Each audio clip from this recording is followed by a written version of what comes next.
Mufeseme uzanu kulichinyezi, musazengeleze fesani meu. Chilimwe chikuza zonse zizauma, zafuna kufesa koma sizi zateka. Fesani meu mene mvula igwa, isana fike nyengo yovuta.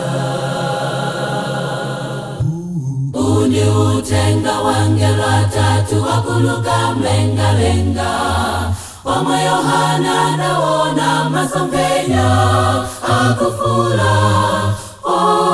Bani Mlungu basenulemu, pakutichi welu zilo chake chafika. Kalimoyo chenjeza antu onse patiko, kulemekeza Mulungu chiweluzo chayandika. Mukalindi ufulu lalikirani, malo ena kusowa lalikirani. Utenga wa Jonani uza kwililidwa, olalika Jonani azazunzilwa. Ngadi tutawi yawo punzila, maziwa woyera uzakeselwa.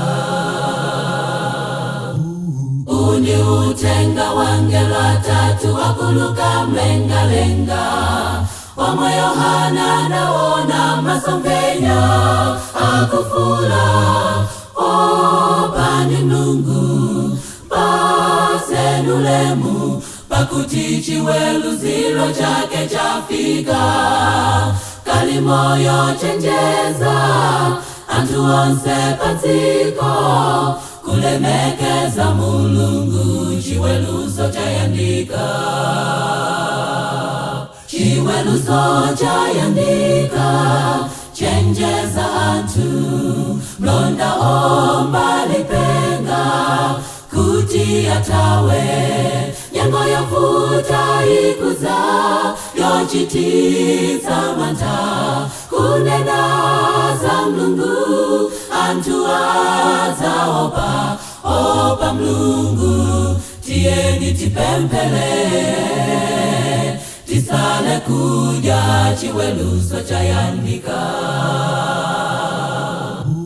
Uni utenga wangela tatu wakuluka mlenga-lenga, Wama Yohana naona masompenya akufula. Bani Mlungu basenulemu, pakutichi welu zilo chake chafika. Kalimoyo chenjeza antu onse patiko, kulemekeza Mulungu chiweluzo chayandika. Uni utenga wangela tatu wakuluka mlenga-lenga, Wama Yohana naona masompenya akufula.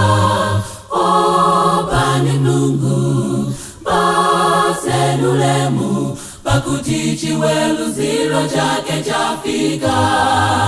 Kalimoyo chenjeza antu onse patiko, kulemekeza Mulungu chiweluzo chayandika.